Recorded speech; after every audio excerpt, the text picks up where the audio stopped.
the study guide now and then come back and watch this. Brianna is maximizing her time over there. Yep, so if you want to go to, right now, if you want to go to breakout room number 1, that is a good place to be working on your study guide. If you want to take the test right now, breakout number 2 is the place to be. And we're going to go over succession right now in this room. Does anyone want to talk us through on their mic? Or I'd take you typing in chat. Anyone want to explain this? How ecosystems change over time?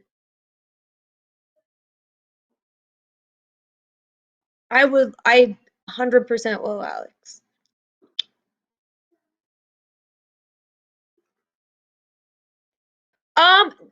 Yeah, it's a form of evolution, but it's even simpler than that. Remember how we talked about how basically species change over time? Like this pine tree right here, if it is a pine tree. Oh, it's a beech and maple tree, pardon me. This tree didn't start out big, right? How the plants in the land sometimes start one way, and as they grow and things change, that the ecosystem kind of evolves with it. Yeah. All right, Alex is going to get his mic on.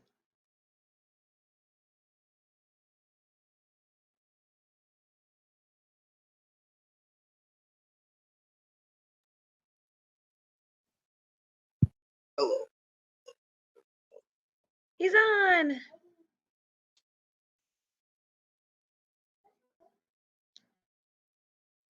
No worries.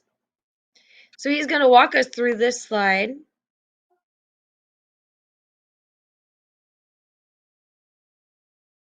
And maybe if he's feeling Hello? super confident. Hey, Alex. Hey, I'm here. So this is the succession slide talking about how ecosystems change over time. If you want to elaborate on that for a minute. And then if you remember anything about our invasive species, if you want to go to that slide, we can go there next. If not, we can just stay here too. Up to you. Whatever you're comfortable with. I don't know. I'll probably take on both.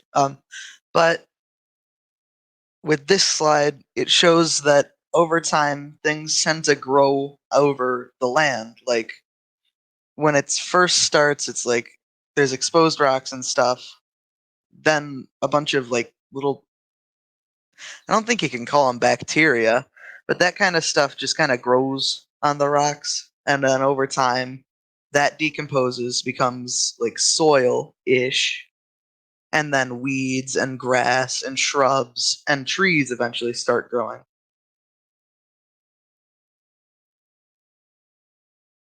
That's all I have to say here. That's perfect. No, thank you. Everybody give Alex a big old virtual round of applause. It's not unlocked. Refresh your test, guys, or refresh your classroom. I opened it up right before class, so it should be available. The test should, is what everyone's asking about. The test is not there for me. It's not there for you? Oh, come on. Come on, test. Don't hide from us. Went through all of these. Oh, well, this, any condition. Make sure that everybody.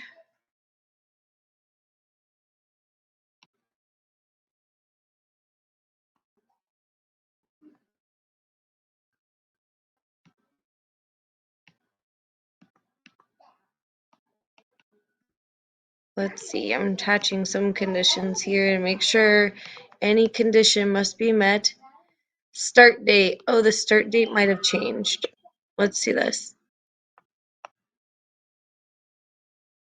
How about now? Refresh and see if it shows up now. Hey, Milo, will you turn down your... She's doing her classroom content over there, and it is quite loud. Still no? No.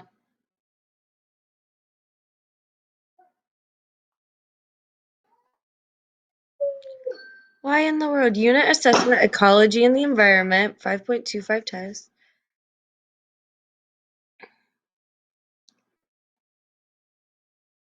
No, oh wait, what is this? This part, okay. The overarching thing may still be. Now, how about now? There it is. Magic! There's so many little hidden things. Like I have this little eyeball that has a extra what can be seen and not seen, and I have to unclick like 5 of them just for one thing to show. So I'm glad that shows. Sorry about that, guys.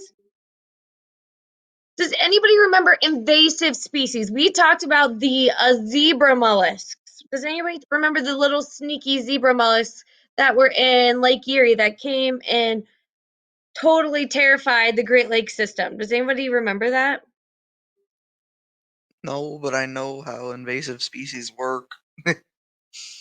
Do you want to share any or elaborate on any of that? Well, typically they come from like us humans, like moving to a different place, and they don't really work out with the current environment for the rest of the, things living there, be they plants, animals, or whatever. And eventually they cause anything from a minor inconvenience to near extinction just from them needing something to eat, but they don't have what they usually eat, so they eat everything. You're right. You're perfect. Like, so there's a new species that arrives in the ecosystem, in the food chain, in the food web, and everybody's like, hey, who's the new guy? And they eat everything, and there's not a natural predator. Perfect explanation. Awesome job. And the climax community, we're not going to spend a long time on this slide. Climax just means the top, right? If you know what the word climax is, you can decode this. Climax vegetation refers to like the top part of this canopy, the top part of growth in a species or organism. It's the most long lasting form of that species. Okay. Changes in the climate. So we talked about how everything in an ecosystem is like a domino effect. So just like Alex just explained with the invasive species, how the new guy arrives and it affects not just one species but the entire ecosystem. You also see that with abiotic factors. What does it mean to be abiotic? Anyone know? Abiotic, what does it mean? Non-living. Yes! Good. So abiotic means non-living. And oh no, Madison's having a problem with the study guide. So even those non-living factors can play a toll. What would be a Alex or anyone who is willing? Is there someone that's willing to share how a non-living component of an ecosystem might affect the ecosystem?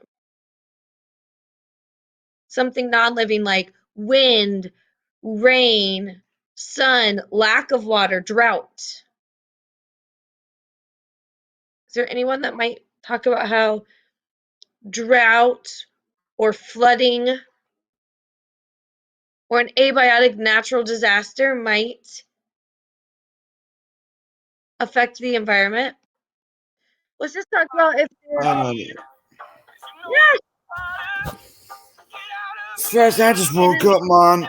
So my my idea would be, I think since it's a yeah, great song, I know. It's the trailer version for Mission Impossible. Um so the so mainly a flood, for example, would affect, not really affect, in a way this could affect, help and yet not help other species if you think about it. So if we're out of not swamps, that's not a good example. So if we're on the mainland near a river, the river animals would be helped because the flood would produce more water to give to the lake, which would make it overflow. But of course, the flood is a flood. But so it would mainly harm most organisms, as if like humans, deers, all that stuff, because that they will drown. Yet all the fish in that river will not drown because they have the gills and etc. to survive.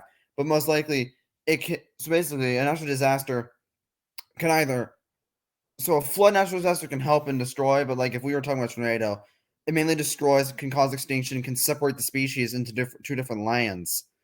So they can be separated because of the disaster. They have to go one way, the other family goes the other, which can cause separation, extinction, etc., etc.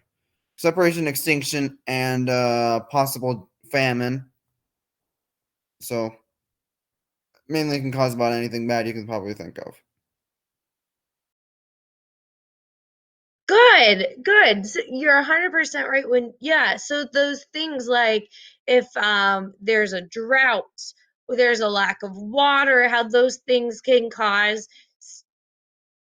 Okay, looks like the study guide is open and working now.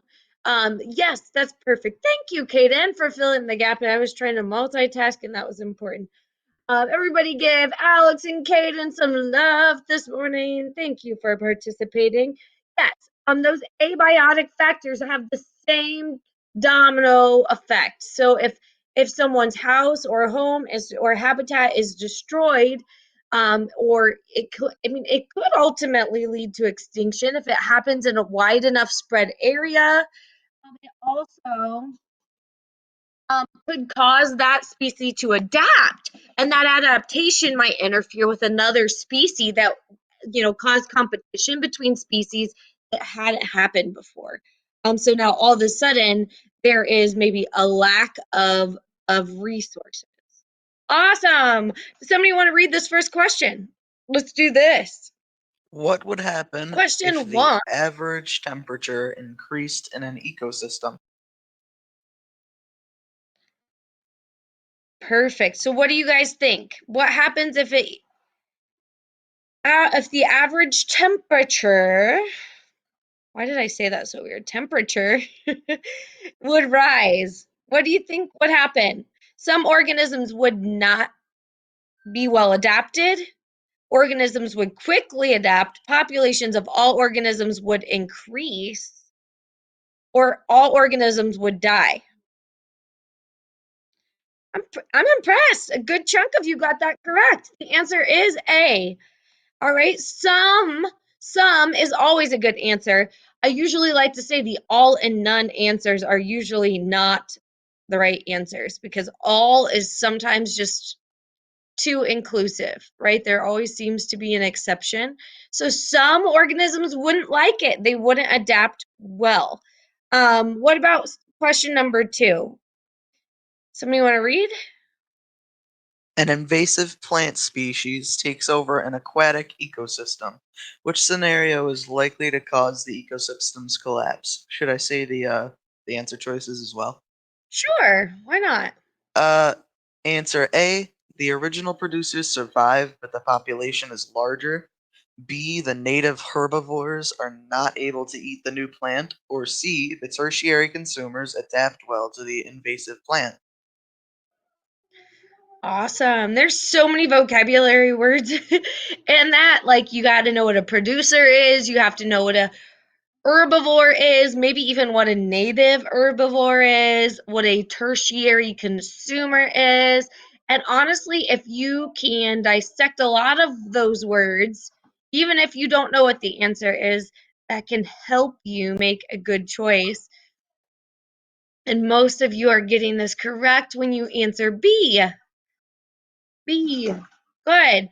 The native herbivores are not able to eat the new plant. All right. That's a lot like we talked about with the invasive species as far as like the zebra mussel. All right. Same kind of situation there.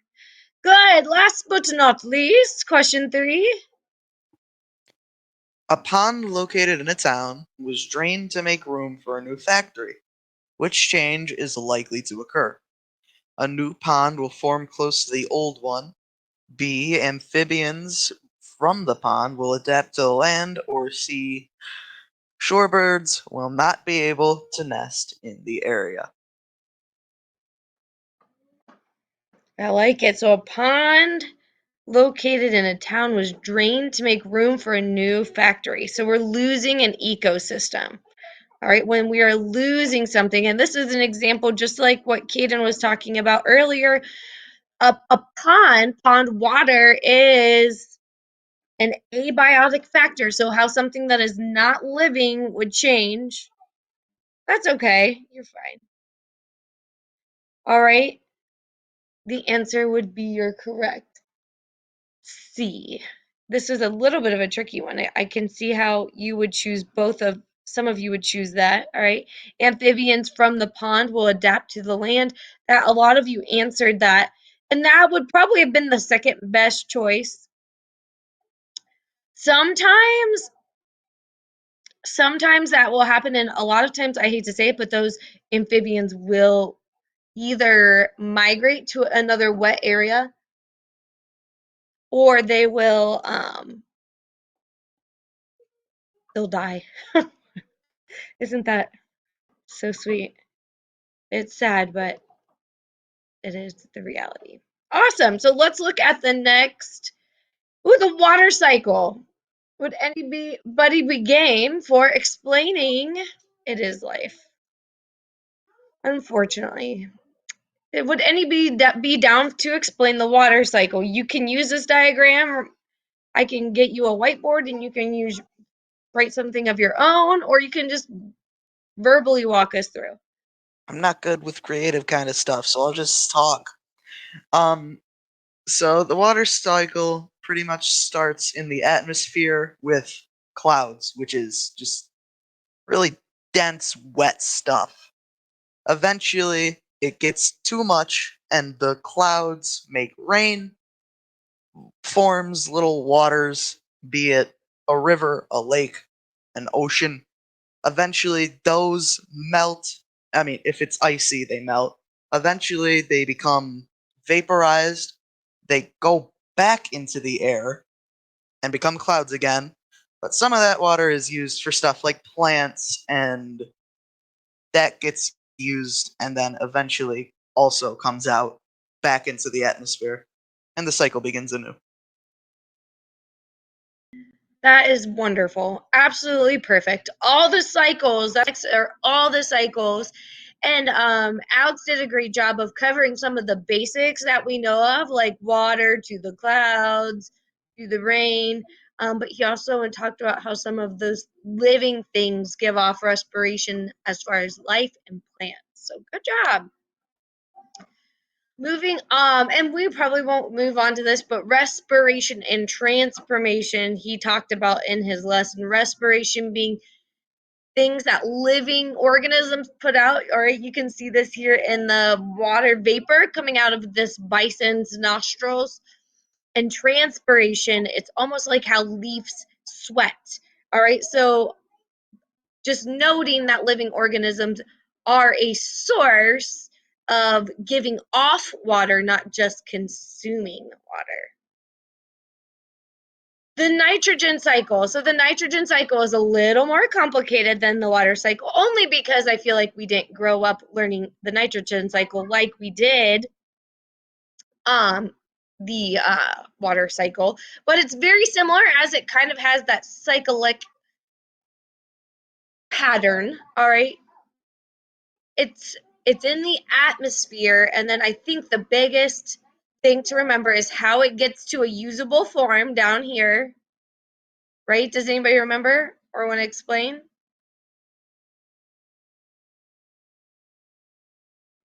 So remember, we have this bacteria that is in the ground or in roots of plants, right? So this is why our plant life is extremely important, because it fixates nitrogen into the form that living things need them. You're fine. You've done such a great job. All right, so, and this is a trickier one because, again, you do need this nitrogen fixing bacteria to make it a usable form for living organisms. Okay. How are there not exports? Basically, nitrogen is excreted, all right, by marine organisms. You get nitrogen from the land from runoff. So we have a lot of times we talk about nitrogen as pollution. All right. You'll get nitrogen from fertilizers from farmlands that run into the water. You'll get nitrogen in the air from power plants and emissions. Okay.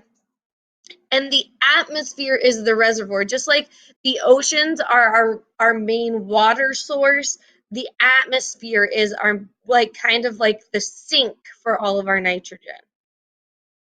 So nitrogen can be in the water, nitrogen can be in the air, but we really rely on bacteria to fix nitrogen to be in a form that living organisms can use it.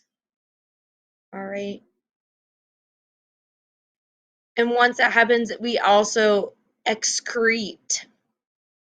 I know that's just beautiful too. Nitrogen into waste. Here you go, Red. All right, Mommy's teaching. Leave. Okay, go play. All right. So we'll fix that. Let's not do any more nitrogen. Again, knowing that we have that bacteria in the ground and that it's essential for the nitrogen cycle is probably what you're going to want to remember key in that cycle. Okay. All right, let's do this. Does anyone want to read this top question up here, and we'll do the matching game? Looks like I'm back. What did you want me to read? Alex. Oh, did you want to read, Alex? sure, I can do the top half, I can do the bottom half. I don't know Perfect. where we would do the having, but all right. Like in the middle. Let's see. There's five. There is no middle. Yeah, that's of what an I odd mean, though. That's what I mean, though. You There we can have go. an odd number.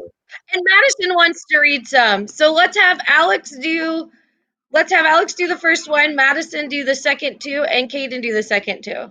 How about that? So Alex, Madison, Caden. Magical. I love this. This is making my day that everyone's reading. All right, let's do it. Alex, start us off. So, hold on. I need to think. Are these already matched, or do we have to match them ourselves? We'll match them. So just read this Okay, first bullet okay, point, and then we can, as a class, decide what the answer is. I won't make you decide the answer. Okay, so point one. The cycle that includes respiration and transpiration and also moves water throughout the atmosphere. Atmosphere. All right, what do we think it is, class? What do you think? Respiration and transpiration. What cycle has that water vapor that comes off of plants and off of animals? Yes. Dun, dun, dun, dun. The water cycle. Perfect. All right, number 2, Madison. The process by which a plant loses water to the atmosphere through the surface of its leaves. Perfect. Thank you. Oh, I love hearing your voice. I always get to chat with you, but I don't get to hear your voice. What do you guys think? The process by which a plant loses water. How does a plant sweat? Y'all are on top of this. Transpiration. Good job. Next one, Madison, you're up. Cycle that includes nitrogen fixing bacteria that makes the nitrogen available to the plant, then released back into the atmosphere as gas. Perfect. What do we think, guys? Cycle that includes nitrogen fixing bacteria. What is the nitrogen fixing bacteria? I always love questions like that that kind of have the answer in it. Yes, good. Awesome. Thank you, Madison. How about Kaden?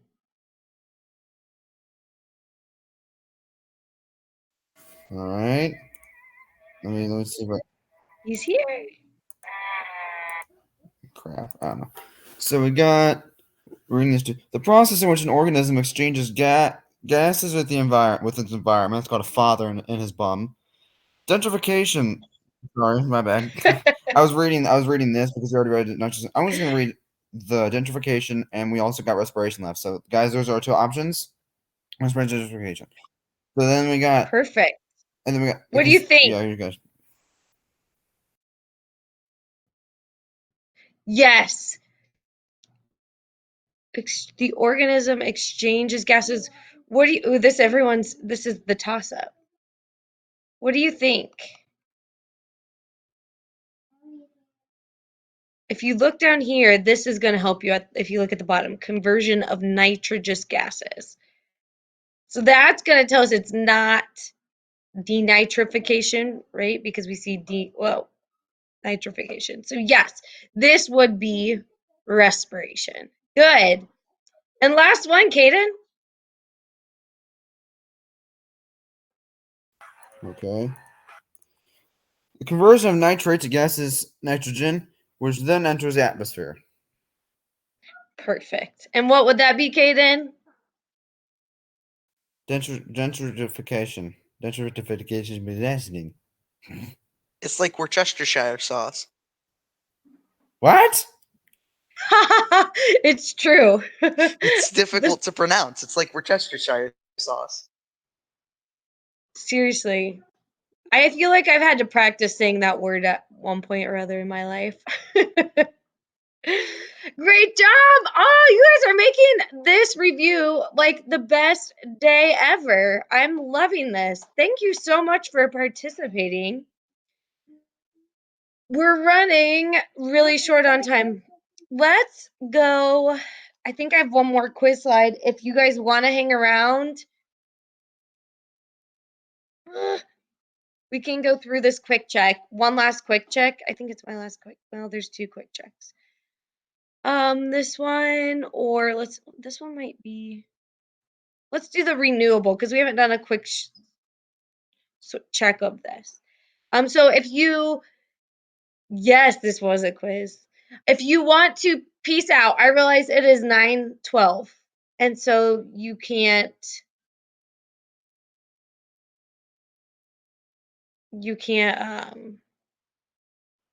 I can't even talk, guys.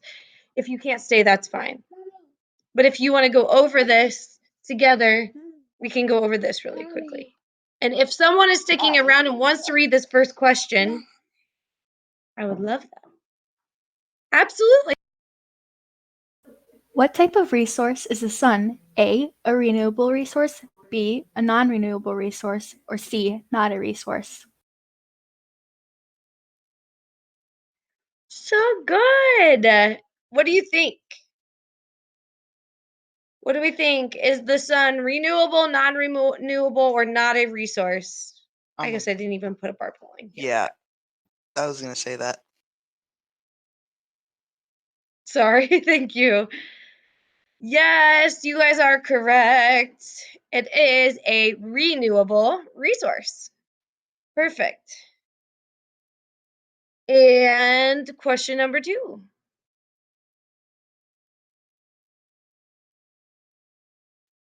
Which source of power is a non-renewable resource? A, wind, B, sunlight, C, coal, nice one, and D, water power. I love it. You guys are rock stars. You don't even need review because you're that awesome. And absolutely, Madison, you can read our last one. Woo! It is C, coal. is a non-renewable energy source because it takes so long to create deep down in our earth. It is naturally created, not man-made. All right, Madison, take us away on our last one. How could a renewable resource become a non-renewable resource? A, naturally over time. B, very high rate of use. C, evolution. Or D, alternative technologies. Awesome. What do you think? How could a renewable resource become non-renewable? Kind of tricky, right? What do you think? A non-renewable becomes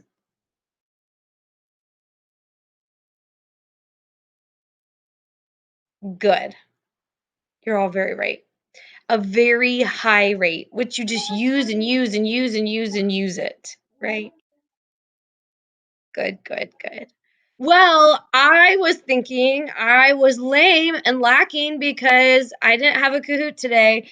And instead, you guys just made it even more fun by explaining these slides, by participating and reading questions, and really taking us through this lesson. I just don't even want to leave for spring break because you guys are so much fun. Thank you, truly, truly, truly, to all of you for participating in chat, for participating in our polling. I know, it's spring break. On Friday, we still have Thursday, Friday, but this is our last live lesson together before spring break, and then things get a little weird because of testing, and I'm out testing. But I won't be gone all the time. I'll try to be back. I'm going to try to make things fun. Oh, that'll be awesome. That's a good way to celebrate, Madison. Happy birthday. I know. We're going to try to make testing fun at our site, but I really mostly hate that I don't get to be with you all because this is why I teach. It's because I love being with you guys. Yeah, you can get on the mic out. So